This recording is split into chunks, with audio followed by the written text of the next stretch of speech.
Verano de 1954. 22 niños llegan a un campamento de verano. Han sido seleccionados cuidadosamente para que sean lo más parecidos entre sí. Misma edad, misma clase social y vidas sorprendentemente similares.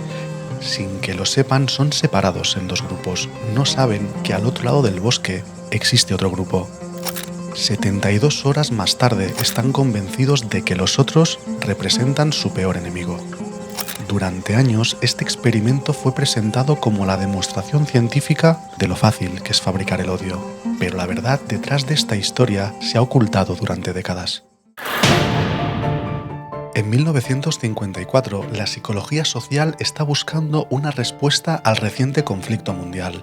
Venimos de un momento donde vecinos denunciaban a vecinos y personas normales se convirtieron en guardas capaces de las mayores atrocidades. La pregunta era existencial. ¿Cómo podía pasar esto sin necesidad de monstruos? Es en este entorno donde se desarrolla Muzaffer Sherif, psicólogo social y profesor de la Universidad de Oklahoma. Sherif cree que el odio surge de los grupos y para probarlo no diseña un cuestionario, diseña algo mucho más grande, un campamento de verano con niños reales y en un entorno real. La selección es el corazón del experimento. 22 niños de 11 y 12 años sin antecedentes de conflicto. Si algo ocurre, no tendrá nada que ver con traumas o con la pobreza, será por el contexto. El campamento está aislado, rodeado de bosque y divididos en cabañas separadas. El entorno está cuidadosamente orquestado. Incluso los monitores forman parte del equipo de investigación. Durante los primeros días ni siquiera planea la sombra de un ellos. No saben que el otro grupo existe. En ese vacío ocurre algo profundamente humano. Empiezan a organizarse, surgen normas propias y pequeñas jerarquías. Uno de los grupos empieza a definirse como más rudo. Valoran la resistencia física, el lenguaje duro y la valentía. El otro se organiza alrededor del buen comportamiento. Orden, limpieza y normas más estrictas. Nadie lo impone, es la propia condición humana buscando coherencia. Uno de los grupos se hace llamar las serpientes de cascabel, el otro grupo se hace llamar las águilas. Y también aparece algo más importante, una bandera. Es la representación visible de quiénes son. Y por primera vez no son simplemente niños en un campamento. O eres una serpiente de cascabel o eres un águila. Es aquí donde un rumor empieza a extenderse entre los niños, la sospecha de que hay otros. Y si hasta ese momento se había construido poco a poco un nosotros, el ellos aparece en minutos. Aún no existe el conflicto, solo una frontera invisible que acaba de aparecer. Ha llegado el momento que el campamento cambie de fase. Los experimentadores organizan un torneo. Son juegos sencillos como carreras, béisbol o tirar de la cuerda. La estructura es sencilla, pero al mismo tiempo brutal. Hay un ganador y hay un perdedor. El equipo que gana se lo lleva todo. Un trofeo imposible de ignorar y premios individuales de alto valor para niños de 11 años. El equipo que pierde no se lleva nada, ni siquiera un bien jugado. Hasta ahora, el grupo era una fuente de pertenencia, pero a partir de aquí se convierte también en una fuente de comparación social. Y la comparación duele. Cuando un grupo gana, no solo gana puntos, gana significado. Empiezan los cánticos, las bromas y las risitas burlonas. Pero cuando un grupo pierde, pasa algo distinto. No se vive como un fallo puntual, sino como una amenaza a la identidad. Ahora compiten por algo más delicado, su valor y su lugar dentro del campamento. Es ahí donde la emoción se adelanta a cualquier explicación racional. Primero aparece una incomodidad, después el miedo a no estar a la altura del grupo, y cuando ya no quedan palabras, llega la rabia. Y es aquí donde la mente hace lo que mejor sabe, construir historias. Cuando pierden, la explicación está siempre fuera. El sol molestaba, el árbitro era malísimo. Pero cuando ganan, la lectura empieza a cambiar. Ya no es la casualidad, son ellos que son malos y no saben jugar. Esa asimetría lo envenena todo. Nuestros errores se explican por la situación, los del otro por cómo es. Es uno de los mecanismos más peligrosos del conflicto humano. El error fundamental de atribución. Ya no es que sean torpes, es que son malas personas. Sin que nadie lo decida, el conflicto deja de ser deportivo y empieza a ser moral. Y cuando eso ocurre, todo se vuelve más peligroso. La etiqueta ya está puesta y ahora la realidad empieza a retorcerse para encajar en ella. Poco a poco dejan de hablar de personas, ya no son John o David, son uno de esos, y a partir de ahí el comportamiento empieza a cambiar. Aparecen las incursiones nocturnas, entran en la cabaña del otro, roban objetos, rompen cosas y lo desordenan todo. Actos que en su vida normal nunca habrían hecho. Pero ahora no están solos. El grupo diluye la responsabilidad. Nadie siente que sea su decisión. Es simplemente lo que toca. Y cada pequeño acto de agresión justifica que el siguiente sea un poco mayor. Dentro de las cabañas, las conversaciones también cambian. Las propuestas más moderadas no generan entusiasmo. Las más duras, sí. Ser agresivo empieza a verse como lo correcto, como proteger lo nuestro. Pero el punto de no retorno llega con un símbolo: la bandera, su mayor identidad. Y cuando un grupo la encuentra reducida a cenizas, no es una gamberrada más, es el último límite. Y eso lo cambia todo. El conflicto ya no va de ganar, va de honor. Cada gesto del otro grupo se interpreta como amenaza y esa sospecha provoca que los grupos se empiecen a preparar. Se arman con palos por si acaso. El otro grupo los ve armados y decide adelantarse. Nadie quiere atacar primero, pero todos piensan que el otro lo hará. Y así una sospecha compartida acaba creando exactamente la realidad que se temía. Una profecía autocumplida. En este punto el grupo ya no se ve a sí mismo como agresor, se ve como defensor. Primero la emoción, después la historia y finalmente la justificación. Y cuando un grupo empieza a verse como los buenos, ya no hace falta odiar conscientemente, basta con sentirse en el lado correcto. El camino ya está trazado. La situación se ha vuelto insostenible. Las peleas ya no son solo verbales. El campamento está claramente en un conflicto sin concesiones. Y es aquí donde entra en juego la parte más famosa del experimento, la que durante décadas se ha enseñado como ejemplo de buena ciencia y de intervención inteligente. Pero ahora quedaba la pregunta decisiva: si el odio es tan fácil de construir, ¿cómo de fácil puede ser desactivarlo? La primera idea es sencilla, casi intuitiva. Si el problema es que no se conocen, hagamos que se conozcan. Así que los grupos son reunidos para actividades neutras. Ven películas juntos, comen en el mismo comedor y comparten espacios. Sin competición, solo contacto. Pero aquí no funciona. Las tensiones no bajan y en algunos momentos incluso empeoran. Estar cerca no basta cuando el otro sigue siendo el otro. En este punto, Muzaffer Sherif articula su idea central. Su intuición era profundamente incómoda. El conflicto no nace de personas malas, nace de situaciones mal diseñadas. No se trata de quién es la gente, sino de en qué posición se la coloca. Así que introduce el concepto que lo haría famoso: las metas supraordenadas. Objetivos tan grandes, tan urgentes, que ningún grupo puede resolver por sí solo.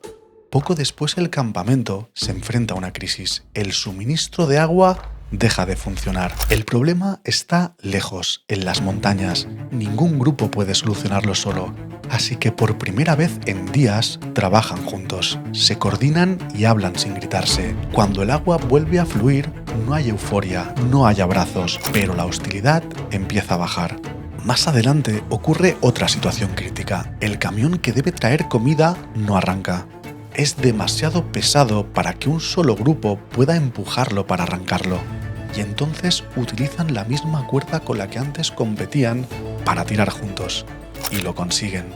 El éxito compartido tiene un efecto acumulativo. Empiezan a sentarse mezclados en el comedor, las fronteras se vuelven más difusas y las risas reaparecen, primero tímidas y luego más naturales. Al final del campamento ocurre un gesto que se volverá simbólico. Uno de los grupos utiliza el dinero ganado en las competiciones para comprar batidos para todos durante el viaje de regreso. Durante décadas, esta escena tan épica ha funcionado como el cierre perfecto. La ciencia parecía haber identificado el mecanismo y también el antídoto. Una explicación elegante y el arco narrativo perfecto. Odio, conflicto y redención. Y normalmente es aquí donde termina la historia. Pero en realidad es donde empieza lo más importante de todo. Esta historia no es falsa, es la historia oficial y real. El problema es lo que se quedó fuera. Todo lo que no se contó lo cambia todo. Hoy sabemos la verdad gracias a una mujer, Gina Perry, psicóloga y periodista. Y sobre todo fue alguien que decidió mirar donde nadie estaba mirando. En el año 2013, Perry hizo algo que hasta entonces nadie había hecho. Abrió los archivos olvidados del experimento, leyó las notas que nunca se publicaron y habló con los protagonistas ya ancianos décadas después. Lo que encontró no encajaba con el relato que durante años se había enseñado en universidades de todo el mundo. Un gran secreto guardado durante años. Robert's Cave no fue el primer experimento. Un año antes, en 1953, el mismo equipo de psicólogos había intentado exactamente lo mismo en otro campamento. Mismo planteamiento, misma teoría y mismos objetivos. Y el resultado fue un fracaso total. Los niños se negaron a odiar. No porque fueran distintos a Robert's Cave ni porque la teoría estuviera mal, sino porque se dieron cuenta de quién movía los hilos. Los investigadores subestimaron su inteligencia. Aquellos niños empezaron a sospechar, notaron que los adultos provocaban los conflictos, que los problemas no eran tan naturales como parecía, que alguien estaba empujando la situación en una dirección concreta. Y entonces ocurrió algo que la teoría no preveía. En lugar de enfrentarse entre ellos, se aliaron. Identificaron a un nuevo ellos, los adultos. El experimento se vino abajo, la autoridad perdió credibilidad, Sheriff perdió el control y el estudio fue suspendido. En vez de pelear por la comida, la compartieron, rompieron las reglas juntos, se burlaron de los monitores e incluso cantaban canciones ridiculizando la autoridad. Por primera vez el ellos dejó de estar entre los niños. Pero ese experimento nunca apareció en los libros de texto, no porque fuera irrelevante, sino porque contradecía la historia que se quería contar. Así que en 1954 en Robert's Caves aprendieron la lección. El equipo entendió algo crucial. Si querían observar el conflicto, tenían que diseñar mejor las condiciones para que apareciera. Y a partir de aquí, los psicólogos dejaron de ser simples observadores, pasaron a formar parte activa del entorno. Decidían qué actividades se hacían, con qué reglas y con qué consecuencias. Cuando la hostilidad bajaba, se introducía una nueva provocación. Cuando no escalaba lo suficiente, se reforzaba. Y la destrucción de la bandera no fue tan espontánea como parecía. Las cerillas no aparecieron solas encima de una mesa, del mismo modo que el agua no se estropeó, fue cortada. Esto no invalida lo que ocurrió entre los niños. El odio fue real, la hostilidad fue real y las emociones fueron reales. Pero la historia estaba incompleta, porque había una asimetría básica en esta ecuación que durante décadas se ignoró. Los niños no tenían poder, no controlaban la situación, no diseñaban las reglas, no podían decidir qué contaba como victoria o como derrota, y aún así estaban convencidos de que actuaban libremente. El contexto estaba cuidadosamente construido, pero la sensación de elección seguía intacta. Este es el núcleo del problema. Tendemos a creer que nuestras decisiones nacen dentro de nosotros, que odiamos porque queremos, que reaccionamos porque algo nos hicieron, cuando muchas veces el entorno está diseñado para empujarte en una dirección concreta. Tu sensación de elección puede ser solo eso, una sensación de libre albedrío. No te dicen qué pensar, te dicen qué mirar, qué ignorar y, lo más importante, desde qué emoción hacerlo. Hoy en día ese campamento son las redes, la prensa y los discursos públicos. Y los premios ya no son trofeos, sino atención, pertenencia y aprobación social. La lógica es exactamente la misma. A veces hay una intención real y oculta, pero muchas otras no hay conspiraciones. Son solo el resultado de cómo ciertos entornos favorecen y amplifican las dinámicas de odio. El conflicto de Robert's Cave no fue solo consecuencia de la competencia, fue el resultado de una estructura diseñada para empujar en esa dirección, y esto nos obliga a replantear la pregunta. Nada de lo que has visto se quedó en aquel campamento. La deshumanización no aparece de golpe ni empieza con violencia, empieza con algo mucho más simple, una etiqueta. Al principio parece inocente, solo una forma rápida de referirse a los otros. Pero esa etiqueta no se queda vacía, poco a poco se llena de estereotipos tanto descriptivos como morales. Cualquier detalle nos sirve para insinuar cómo piensan, qué valores tienen y qué se puede esperar de ellos. Después damos un paso más, dejamos de hablar de lo que hacen y empezamos a hablar de lo que son. No es que hayan hecho esto, es que son así y punto. Y entonces aparece la justificación moral. Si algo les pasa es porque se lo han buscado. Es que con gente así no se puede dialogar, es que no entienden otra cosa. Y cuando ese razonamiento se repite lo suficiente, el daño que puedan sufrir los otros deja de parecer grave y se normaliza. Dejan de tener un nombre, dejan de tener una historia detrás y empiezan a ser esa gente. No porque pensemos explícitamente que no sienten, sino porque dejamos de atribuirles emociones como el honor, la duda, la culpa o el miedo. Nosotros actuamos por razones humanas, incluso nobles. Ellos actúan por instinto. Lo más peligroso es que después de cada paso que damos, la mente se reorganiza para que nos sigamos viendo a nosotros como personas razonables. El giro más importante llegó en los años 80. El psicólogo Henry Teifel descubrió algo todavía más inquietante. Teifel hizo algo simple. Cogió a grupos de personas y las dividió por azar, ni por su ideología ni por intereses reales. A veces bastaba con tirar una moneda al aire o preguntarles si preferían un cuadro de Klee o de Kandinsky. Ocurrió lo mismo una y otra vez. Las personas empezaban a favorecer a los suyos y ver a los otros como peores, de forma inmediata, sin ganar nada y sin perder nada. No había premios, no había un motivo de peso, bastaba una etiqueta y en cuestión de segundos el propio grupo empezaba a gustar más que el otro. El mecanismo era automático. Teifel demostró que el conflicto no necesita un motivo profundo. Nuestro cerebro busca identidad a toda costa y cuando la encuentra necesita un ellos para que el nosotros tenga sentido. A veces nos basta una excusa en forma de etiqueta, y eso explica por qué hoy el conflicto aparece en redes incluso cuando no hay nada que ganar. Nos basta con conseguir un poco de identidad. Y mientras todo eso ocurre, empieza a pasar algo más incómodo. Los que dudan empiezan a callar. No porque estén de acuerdo, sino porque opinar tiene un coste social. Decir no lo tengo claro implica convertirse en el raro, en el que estropea la conversación. Cuando la realidad es que la mayoría de personas no son fanáticas, solo son personas cansadas con suficientes preocupaciones como para meterse en discusiones que otras personas se toman muy en serio. Así que evitamos el coste social de discrepar por algo que sentimos lejano, aunque muchas veces no lo sea. Poco a poco el silencio de los moderados genera una ilusión peligrosa.